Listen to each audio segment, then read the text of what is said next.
Hello and welcome to Startup Business Q&A. I think it's episode 136 this week, and welcome to a discussion on multi-platform posting. So this was from a vote we did on Saturday. I'm just going to plug in a microphone there.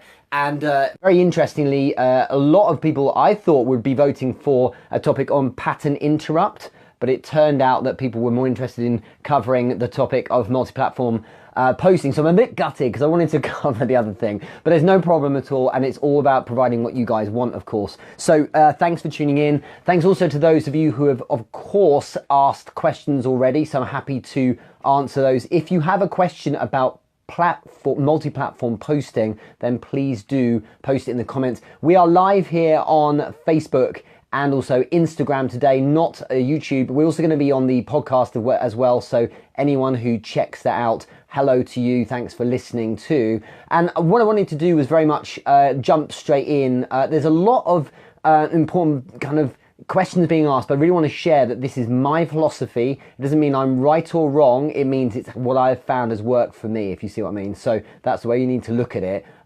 So let's get into the questions. I'm just setting up Facebook just really quickly. So let's go. Thanks everyone for jumping in. Daniel, hello. Nadine, hello. Hiro, Sano, nice to see you for the first time. Libardo, Nicola, hello. Russ, good to see you. Hello. Put in hashtag Team Live if you're watching right now. Nice to get off the phone with Russ Avery. I must say it's a rare thing if you meet a guy who focuses on sustainability businesses with his marketing. So if anyone is involved in that space, make sure you connect with him both on Instagram or on Facebook. Hi everyone over on Instagram as well. So Christopher Rice, it's nice to see you. Ewan Deyers, Diana over in Australia as well. Good to see you. I've been all things Australia this morning, Diana. I had a nice chat with Tima El Haj, which was awesome.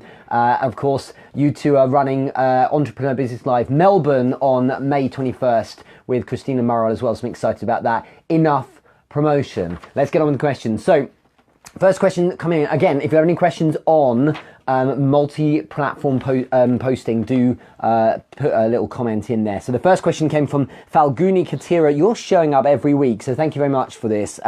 She's written, it's quite a lengthy one. I see people posting the exact same content on LinkedIn and Facebook, so they tag and refer to their LinkedIn connections to the LinkedIn platform, etc. On Facebook, that doesn't go well with me.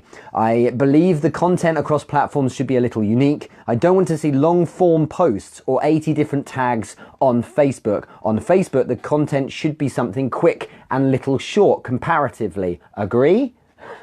Well, the thing to share at the very start of this session is there's no wrong or right, there's what works, is always the case. So I strongly believe that there is no one thing that should be on certain platforms. There is what your audience tends to like, and that should dictate how you produce things. So for instance, in terms of the actual content subject matter, so today we are covering multi-platform posting simply because that's what the audience has asked for. In a vote. And in terms of long form or short form, no, it doesn't work like that. There's no thing that works best. There's what you do the best. All things work really well.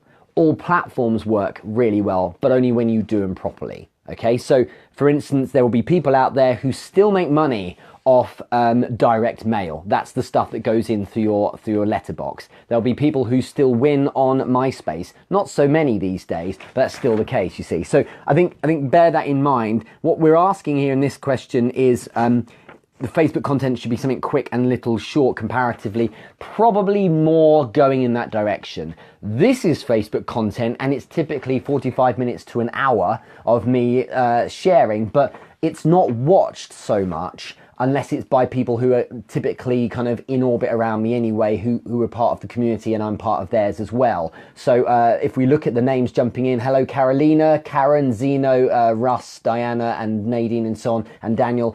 You guys are people I've been connected with for a while, so you're willing to stick around for a slightly longer video, which is already a couple of minutes long, whereas when it's cold, you might want to do a little bit of a shorter one because people have a time span issue. And it's all coming down to that thing of you've got to earn the right to be watched. And people will sit around forever watching you non-stop if you're interesting. And people will also be turned off. You know, ever hit the skip ad button on YouTube? You can't wait for that 5 seconds to be over. That's because it's just not holding your attention, you see. So there's something to bear in mind. But in the main, yes, a little shorter for Facebook, but still short for LinkedIn as well. If you're attracting a cold audience, if you're attracting, if you're kind of furnishing and feeding your warm audience, then of course there's nothing wrong with slightly longer because people will show up for it. I think it was last week I was on a video with Pelpina Tripp from the Netherlands, also known as the Video Geek, on LinkedIn. You know, she's got like, I think something like 10,000 views of that post after a few days, and that thing's 5-6 minutes long. So it's actually quite long in terms of the shorter videos, but still worked, really did. There's another question here from Falguni, which is LinkedIn provides us the opportunity. Oh, actually, let me go back a sec, because she's saying, I believe content across all platforms should be a little unique. It kind of should. There is, it's important to bear in mind that sometimes you can duplicate the content because it kind of fits with the platforms in the way they're used. Equally, sometimes it's just a really bad idea as well because it doesn't fit so much and you're just kind of spamming all your platforms to tick the box of I've posted content rather than I'm serving the audience. Is a far better way of looking at it, you see. But yeah, there's a point here about tags. If you're having to put 80 tags, this is of people, like writing people's name and tagging them. If you have to put like 80 tags, as is stated here, in a post, in the caption, in order to drive people to look at it, you're not necessarily doing it the right way, because this wall of tags does look like spam. And it doesn't suggest someone who is getting natural traction from an audience. If you want to let people know that, you know, important people close to you, that there is a relevant video that would really resonate with them, so send them a DM. That's my suggestion. Tagging people is no problem, but when it's a wall of 80, it's like, you know, and people do this regularly. I get every day, multiple times tagged in videos, and it's because they want me to show up, like their stuff and comment on it because they want my network's engagement in it. And it's like, well, this half time is about absolutely completely irrelevant things. It's kind of not really worth it.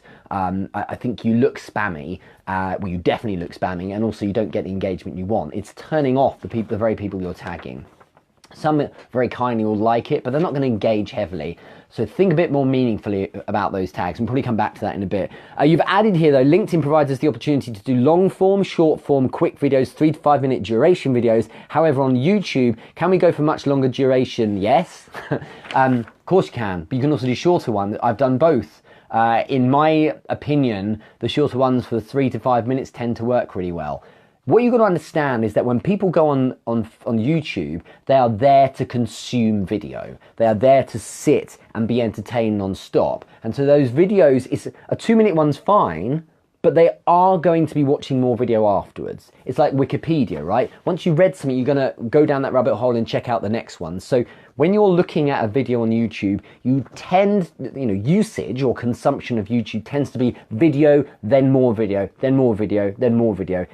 Google is more, as an example, is I'm going to find out something, a solution, and now I will then go off and do something else. Okay, so you need to think about that. On YouTube, they're going to be watching video anyway, so why not give them a bit more? I've just been watching a video from a channel I follow, and that was, I think, 13 or 15 minutes long, but it was a particular thing that I really wanted to know about, and I'm an enthusiast for the thing that channel is about, so it made sense for me to stick around. When you have a fan base, it makes sense to have longer form because they want to sit around watching your thing. You've got to understand that done right, I'm talking about YouTube, and I think Daniel here on Facebook's asked a question, I'll just get back to you, but done right, you should be turning into their Netflix, right? You should be turning into their kind of media channel where people want to show up and watch you. And that's an important way to look at it. If you're interesting enough, people sit there watching all day. I was talking to my daughter this morning about TV, and she asked me what it was like when I was a little boy, and we were talking about remote controls because we didn't have them. When I was a little boy, there were 4 channels, and you'd have to get up and go and press the button on the TV. This is in like the mid-80s. And so, we've come a long way from being forced to watch what's on if you're watching telly. Now it's like I can watch what I want, literally anything, all day long I can consume about. So Why not provide that for people instead? And I think there's nothing wrong with long form and short form on YouTube, and I have both.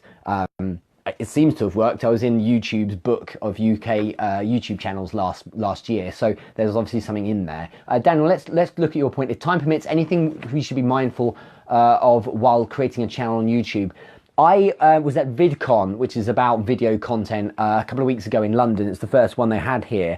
And I met with a team of guys, shout out to Jeremy, if he's watching on Facebook, from vidIQ. It's a bit like TubeBuddy, but way better in my opinion. So vidIQ basically gives you analytics and data for your YouTube channel as you're building it. It suggests videos, it tells you what you did wrong, what you missed out, what you could do better with, you know, where people are competing. So I suggest you try it out, and they do a free version of it. And one thing that is clear is that your YouTube channel should have some real consistency. So mine posts Monday, Wednesday, Friday. Monday, Wednesday, Friday, it's consistent. But when I spoke to the guys at vidIQ, one of the things the guy said to me was, you should, obviously when you're PewDiePie with like 80, 90 million followers, you can kind of do what you like. But when you're building it, you need to be hyper niche. He said, for instance, Richard, you look at entrepreneurship, and you look at business, and you look at sales. All three of those are far too broad.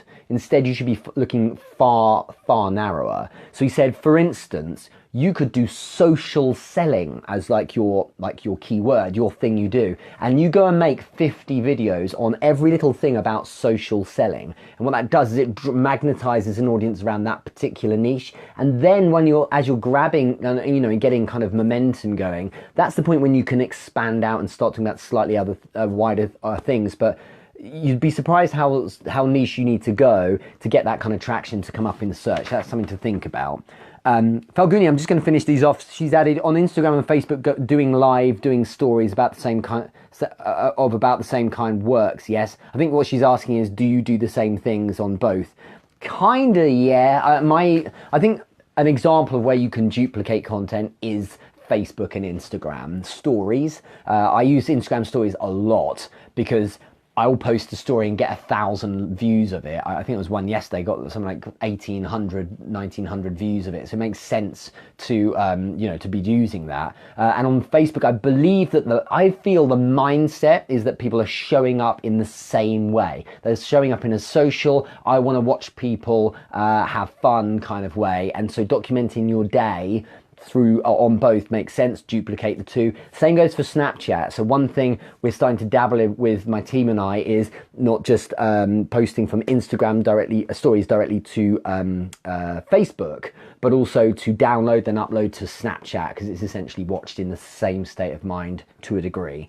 The only exceptions, of course, are where there are actions being added to stories. So for instance, if there are questions or polls that you're adding to stories on Instagram, irritatingly, that doesn't carry over to Facebook. It's just a waste of time to duplicate it. But in terms of similar posts, kind of, yeah, obviously you can only do one minute of video on Instagram, but it is along the same lines. I think you can share your social world a lot on Facebook. If you're doing business, it makes sense on Instagram to kind of focus a little bit more on that in terms of the posts at least. So hopefully that helps. Let's look at some of the comments here on Instagram. Manifesting the Concealed, great to see you here. Nilit Paul Brera, I hope I said your name right, nice to see you. Language Mate Limited, I think I recognise the name, nice to see you. Meran 1999, good to see you as well. Hi Richard, good to have you back.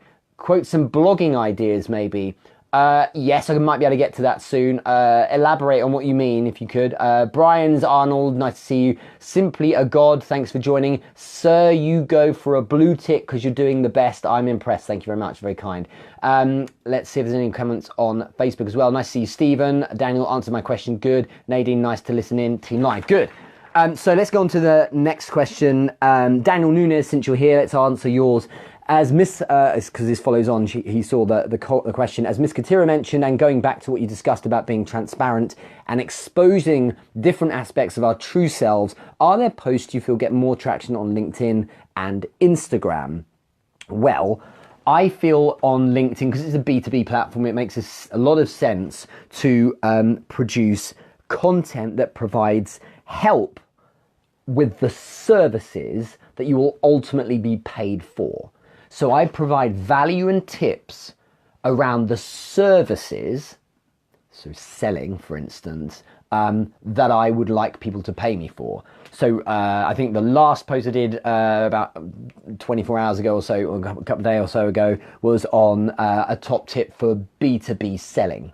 Okay, and that tip on LinkedIn did really well. It was like thousands of views and loads of engagement because it's a business platform and it's a business orientated video. 2 minutes or so, 3 minutes I think, and it was really a conversation starter. So I'm really focusing on conversation starters. But if you can see, I'm not saying, hey, buy my stuff. I'm helping people with things that relate to the service I provide.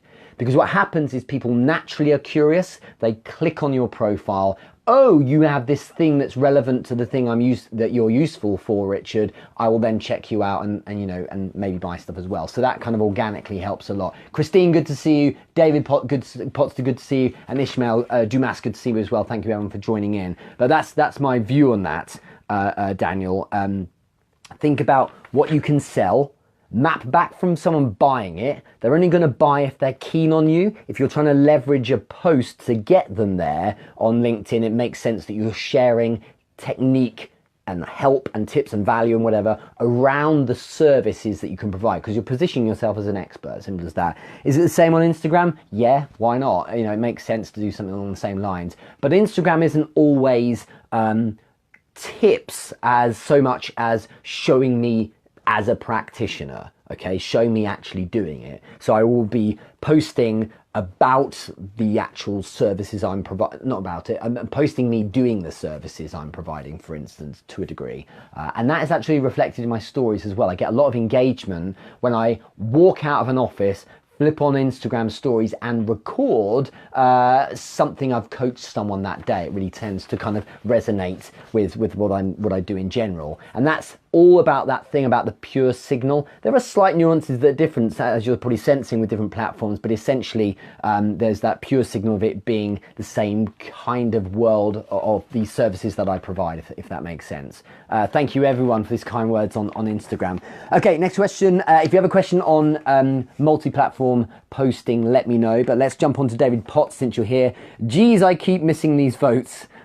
We have to check them out every Saturday. I'll put out a vote now. I quite like the idea of doing a poll on Facebook and Instagram, and it was the same result on Instagram as well. About 2/3 of the people voted for this topic too. And you've asked, how much pillar content do you produce in an average week? And then do you chop it up and recycle it in the same way to the same networks every time, or do you mix it up and experiment based on the engagement data? Do you know what? I don't overthink it too much, Daniel. What I do is I do experiment. And I've always said this, you really should be willing to sacrifice content in the name of experimentation. So I think it was about a week ago or so, I posted something on LinkedIn deliberately out of time zone, but still technically relevant to test something. I also posted something that was an image done in a certain way, just changing one variable. You want to control all your variables, but change one, and like one of them just totally crashed and burned. Like awful engagement. The irony is the engagement was actually really good. I would have taken it, 8 months ago, but it was really terrible compared with usual. And I am looking at the vanity metrics, because whilst people say, oh, you shouldn't look at how many views you get and how many likes you get, that's rubbish. You should, because it's a reflection of how keen both the algorithm is and how keen people are on what you're doing.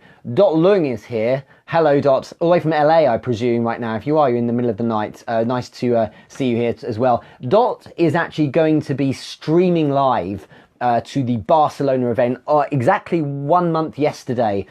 So we'll be in Barcelona with Daria as well, and she'll be talking about Instagram. So if you are a member of the Entrepreneur Business group on Facebook, make sure you're a member. You'll be able to watch that live stream from wherever you are in the world. So that'd be fantastic to do. Thank you very much for joining us Dots. Can everyone let me know where you're based right now? So what city are you in? I'd love to hear where you're all at, because there's some exciting places people are watching from. And I'm pretty sure, unless Russ is still here, there are no people in the UK watching as usual. It's always from far-flung reaches of the world. So that's a really good question. Thanks very much for that one, whoever it was. David Potts, sorry. Let me add to this how much pillar content I produce in an average week. The pillar content is this stuff. It's and just to explain if you don't understand the concept, pillar content is like your main content from which you can repurpose, and for instance, thumbnails will come from these live streams. Okay, I will also typically in say LinkedIn, I will create a 2-minute video, and that will be from within this particular video. So this is like best part of an hour long, right? So no one wants to sit and watch that on LinkedIn necessarily. So I will take a sliver of 2 minutes and post and repost into there. So that's what I do each week, and that's all there is to it. I don't overthink it. I'm not posting every single minute on LinkedIn. I'm actually posting now 4 times a week. That's about it. That's about it. And the reason why 4 times a week is enough is because it's not about the content, ironically. It's actually about the engagement of the community around that. Good to see everyone shouting out where they're watching from. Kerry Jungkook, I think that's Jungkook, is in California cutting hair. Got a lot of Californians here. Ishmael and Nadine are in Canada. David's in Canada as well. Daniel's in Phoenix. Karen's Staten Island. Nice to see you. Carolina, I think you're in Canada as well. Everyone's Canada, which reminds me of the Toronto event on the 27th of this month, so make sure you join in for that as well. And fantastic. And also someone in the Philippines who's watching, Christine, wonderful, in the Philippines. Question here from Carolina Mankowski: should content be scheduled at the same time every day or scheduled out? How much content do you plan out? I don't overthink it. I don't need to overplan. Every week, as you know, for 2.5 and a bit years, we've done the Q&A every Monday. I do schedule my LinkedIn posts at around 10 o'clock at night. The reason why is 70% of my audience is US. And in fact, that's across most platforms. You will see I very rarely post in the UK in the morning, because the UK picks it up later in the day, and I get a massive kick if I post something that is being picked up by Eastern, Central, and all the way through to Mountain Time. So that's why often a first post for me might be best part of 1 or 2 in the afternoon. On a Sunday, I nudge it a bit later. So Sunday, I might post at 3 or 4 in the afternoon. Everyone in the UK is still up. Sorry, Australia. Everyone in the UK is still up, but America's up as well. But everyone gets up a little later on a Sunday, so I'm just doing that. That loosely makes a difference to me, but I don't overdo it in terms of planning weeks in advance, because my content works, I think, when I'm just being real and flicking on a camera and just recording, if that makes sense. Think as well about scheduling. This is a really important tip. It's a very valuable thing to have Buffer or Hootsuite or whatever to schedule your posts.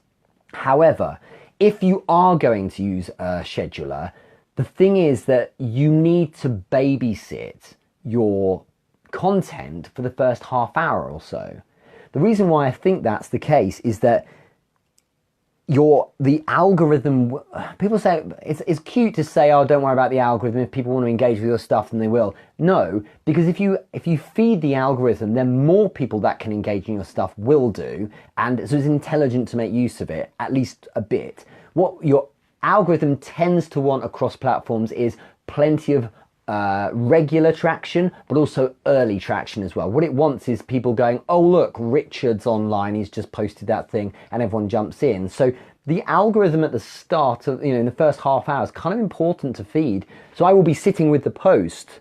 I might have other things on, but I'll post, say, to LinkedIn, but I'll sit with it for a bit. So when people are commenting, I'm in there as well, because I want it to feel like there's some good traction there. Don't post and walk off. And if you're going to schedule, you kind of need to be with it as well.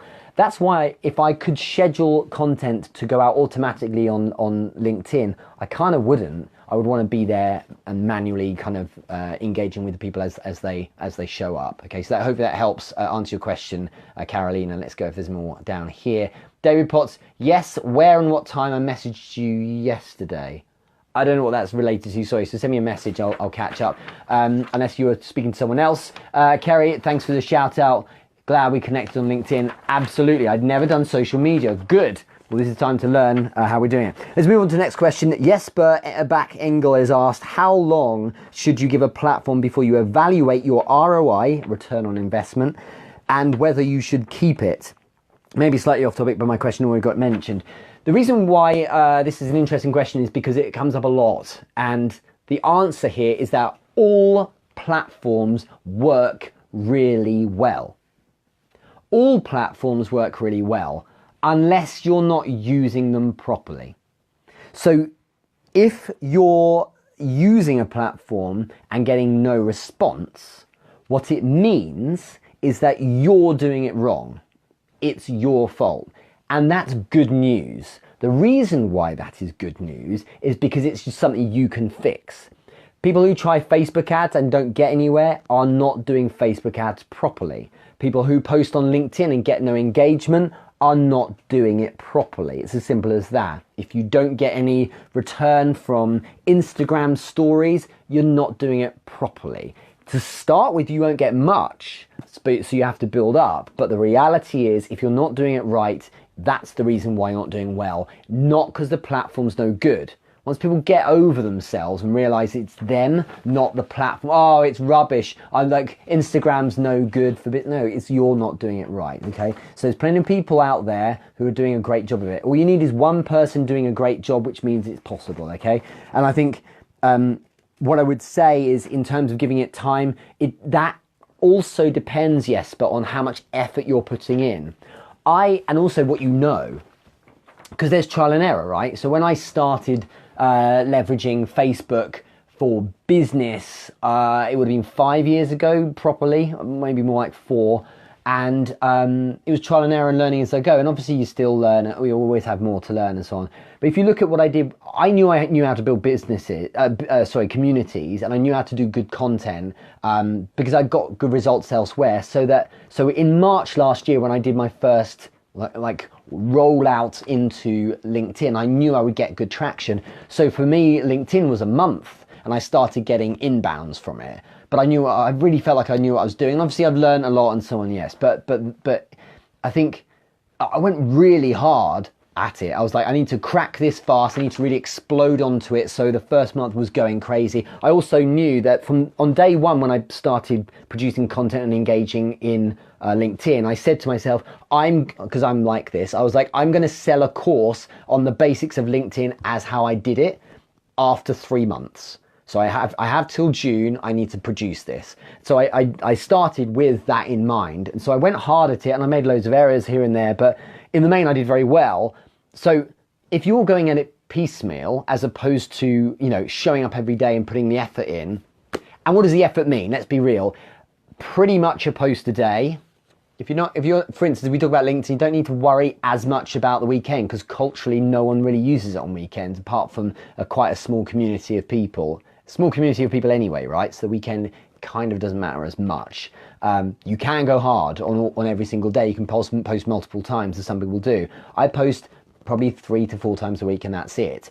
In terms of time spent engaging with a community, DMs, commenting on other people's posts, and returning comments to those who have written to you, that is, I was saying to someone earlier, to Russ Avery actually earlier today, I would say cumulatively that's 1.5 hours a day across platforms. And so I spend a bit of time on social, but I'm not sitting there all night like scrolling through, because I'm actually running technically 2 businesses at the moment. So I don't spend forever on it, but if I put in that level of effort, I would expect after a few months to get some decent traction. And remember, like I just said, if the platforms are great at generating you results and you're not getting results, it means you're doing something wrong. So you need to keep testing and experimenting as you go. If you get a result for something, as many people do, say a great image gets you a great result in terms of lots of engagement and so on, then To only do images now because you've got that great result is a mistake. It's intelligent to stick, sure, with it, but also to constantly try other things as well. You just got to map back from the outcome you want. The outcome you probably want is loads of people having conversations started, loads of people wanting to discuss things with you, loads of people wanting to engage with your content, loads of people wanting to share your stuff.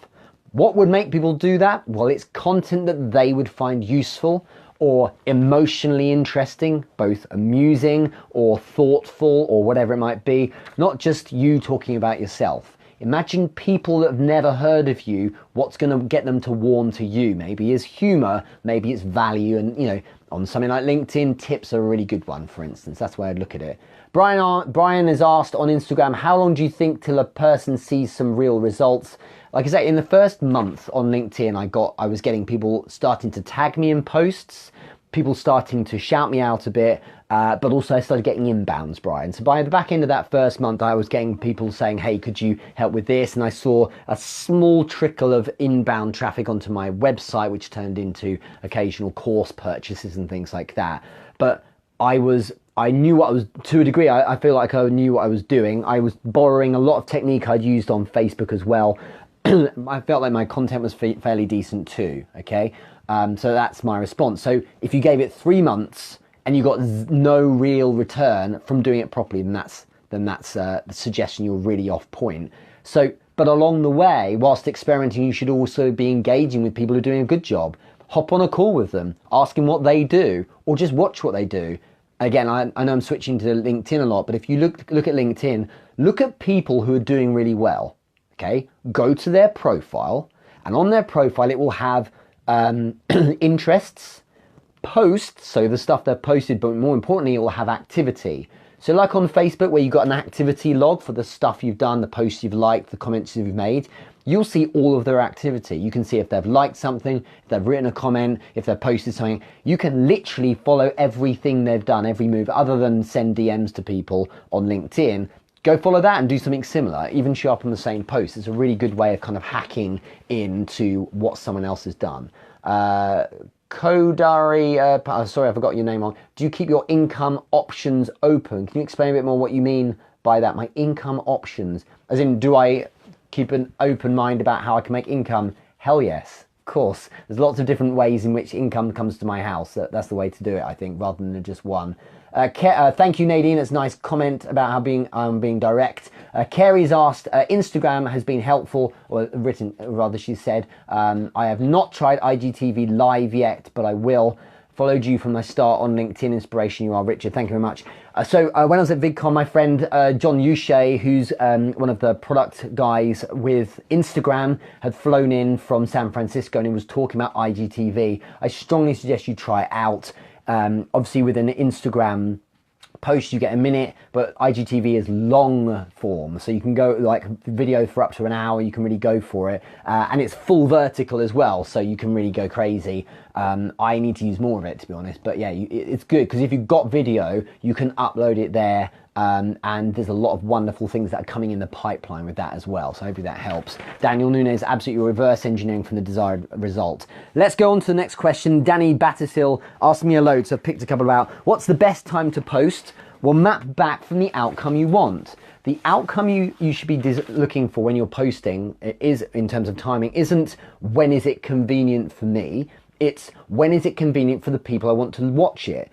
Unless you're purely posting to just express yourself, in which case, why are you making it public in the first place? Why bother?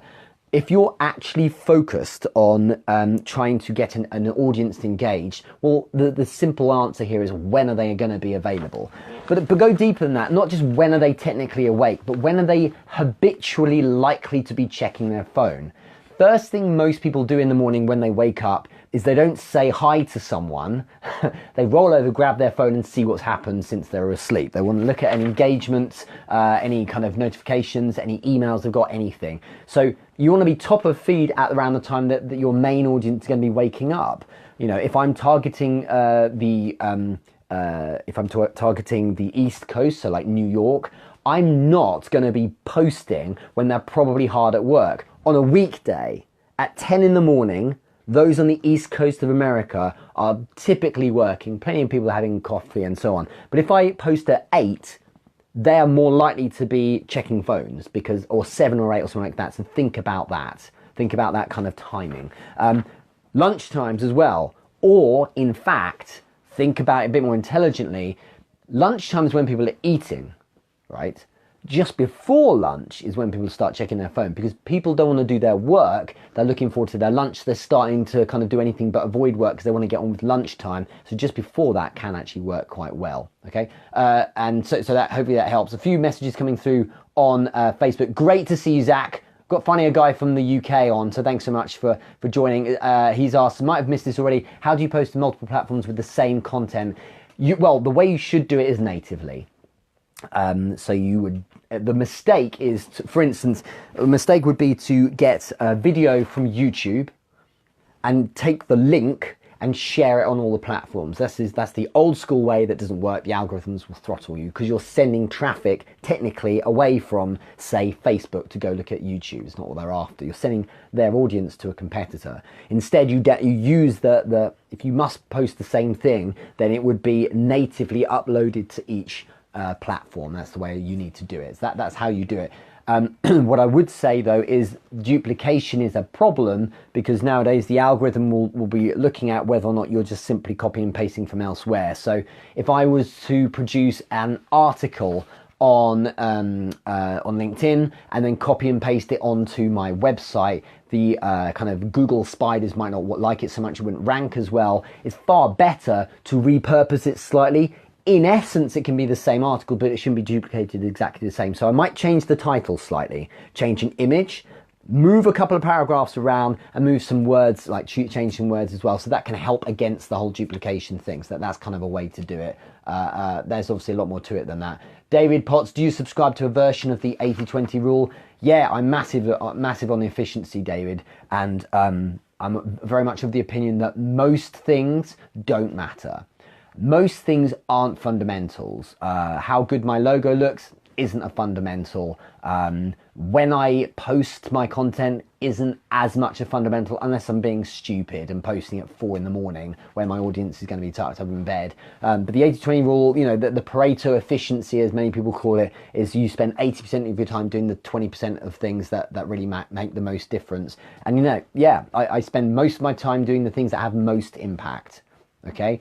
And I spend very little bit of my time doing the things that don't have much impact. It's as simple as that. So 100%.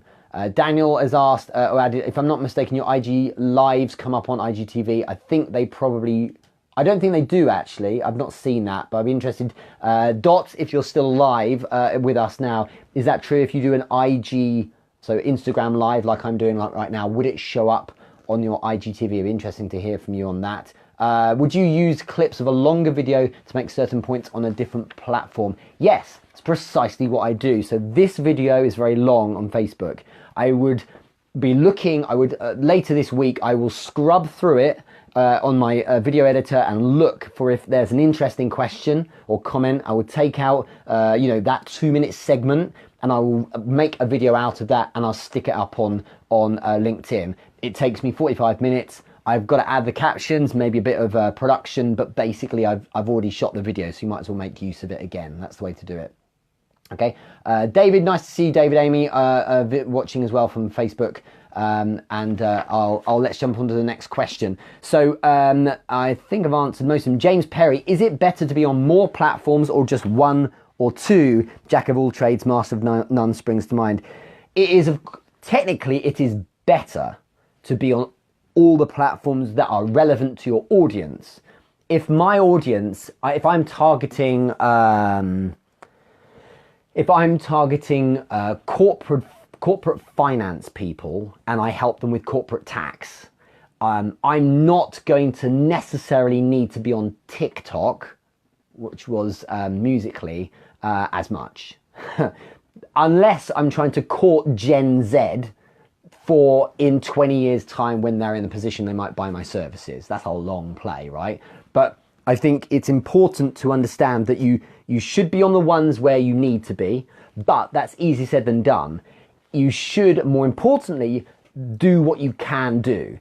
If you don't have the bandwidth to do them all well, all the ones you need to do. So for instance, if I was to pick Twitter, Instagram and LinkedIn, for instance, and I didn't have the bandwidth to do them all well and correct, then I shouldn't be trying to do them all. Sorry, you don't have the bandwidth. You kind of should be able to do that, but if you can't, you need to kill one and do two properly.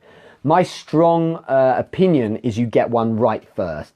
Same with a startup. If you want to build a second stream of income, good for you. Wouldn't that be cool? But you need to get the first one moving on first. And in fact, Dot's just written that master one first precisely right. I focus on Facebook. And once I got Facebook moving, got momentum, then I decided to build in Instagram. If you know how to do this stuff and you're starting a new business, if a new startup, sure, you'd roll into one straight away, but you need to make sure you give them all the same amount of attention. I don't do really anything on Twitter. The reason why I don't do anything on Twitter is I don't believe I have the bandwidth to use Twitter properly. There's no point sending a shared link once a day. That's not how you should use Twitter properly. So I'm Facebook, Instagram and LinkedIn. They're my three main platforms and they're the ones I use for now because I'm doing them right, relatively speaking, and I'm not on Snapchat so much because I'm not giving it the bandwidth I would. People say, someone asked me this a while back, someone said to me, because they were being a little bit cynical, they said, or rather skeptical, they said, it's interesting, Richard, because you have, at the time I had like less than 5,000 followers on LinkedIn, and I had, I've got like getting on for 30,000 followers on Instagram, and they said, interesting that you don't get the same amount of engagement on Instagram as you do on LinkedIn. I was like, yeah, there's nothing weird about it other than it's a reflection of the effort I'm putting in. It's as simple as that. I was putting more effort into LinkedIn so you get out what you deserve. Simple as that. I spent a lot more time with the people in the community on LinkedIn, which is why I get more from it. Why? Because most of my leads are going to be on LinkedIn because it's the business-to-business platform for them. I'm also working with Instagram a lot. I've actually picked up my game quite a bit with Instagram, so we've done a lot there. But simple as that. It's not about the followers, it's about how much effort you put into the platform. A couple more questions here. Oh, so just to answer, choose is the answer. Choose, James. The ones you need to use to be practical. Simple as that. Last one here, this answer, Raf Barron. So nice to see you. Here's a guy from the UK. I don't think he's watching yet. Topic of 9 is a struggle. Only recently I started upload on YouTube for the purpose of my website and newsletter, and I do post on Facebook, yet I know it's been neglected and is the thick box exercise, okay? It's too time consuming for me. Also, it's the same content I do, which I don't feel good about either. Yeah, if you do spam across all the platforms, the same content is, and the worst is doing it at the same time, is kind of pointless. I will produce a video that might go on LinkedIn, and often it will stay there and that's it, and I won't put it anywhere else. Occasionally there's a video from LinkedIn that totally works on Facebook, so I'll then decide to put it there. But the mistake is not thinking and going, I've posted here, I'll just stick it all on all of them. There we go, I've done my posts for the day on all of my platforms. It's not how you should be working. It's, does the audience that shows up for a particular set of reasons wants to watch this piece of content that's over here on this platform, on this one? Are they going, is it going to resonate with their mindset now? Because it's the same person. I am Richard Moore. If I go to Instagram or Twitter or Snapchat or TikTok, I wouldn't, but if I did, or LinkedIn or YouTube or whatever, I am still Richard Moore, but I'm showing up with a different reason or motivation each time. Okay, I would be showing up on LinkedIn with a slightly more business head than if I'm on Instagram stories. I'm checking out people's days and what they've been up to, for instance. So I just think about that. It's very important. Raf's asked, I'm curious, can I automate any of that?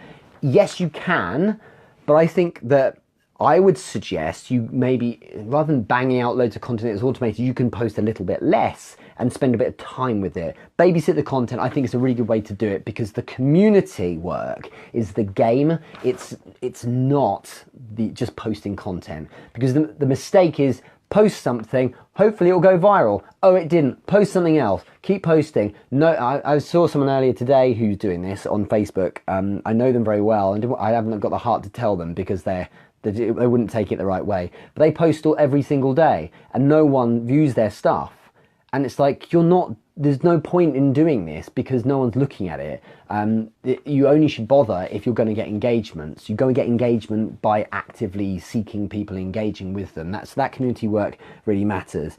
So you can automate it, but make sure you're sitting with it when it goes live for a bit, because people are going to show up and then you want to engage with them, right? Does it have to be different content? It kind of should. It should be formatted for that channel, for that platform. So if I was going to repurpose a Facebook video, I would repurpose it on a video editor and make it square to go onto Instagram.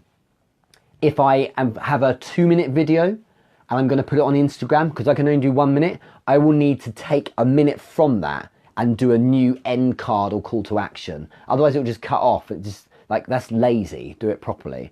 So you need to think about the form factor as well for the design and layout and formula for that platform as well. Okay. He's also asked what content works better for YouTube and what for Facebook.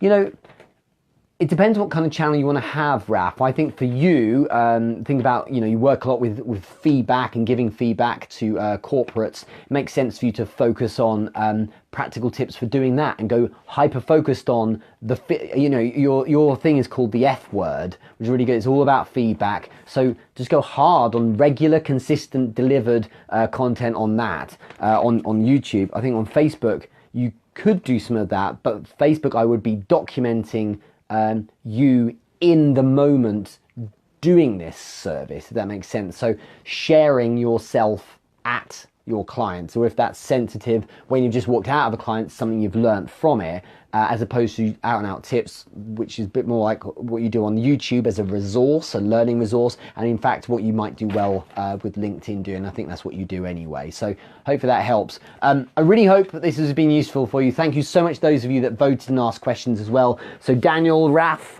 James, Falguni, David, Jesper and Danny, and everyone else who asked as well. Thank you for watching this week. Hope you have an amazing one, whatever you're up to. I have a heck of a week ahead. I've got 3 days straight in London. I'm speaking at an event. I've got a lot of clients as well, and I've also got my event in a couple of weeks' time, Entrepreneur Business Live London on the 19th. Have a great day, whatever you're doing. If you haven't subscribed to me on Instagram, please make sure you do. Make sure you follow, and if you're on Facebook as well, DM me if any of you have any further questions on this. But otherwise, thanks so much. I'm going to end the stream now. Let me try and get around all these cameras, and I'll catch you later. All of you listening on the podcast, thank you so much for doing so. Cheerio.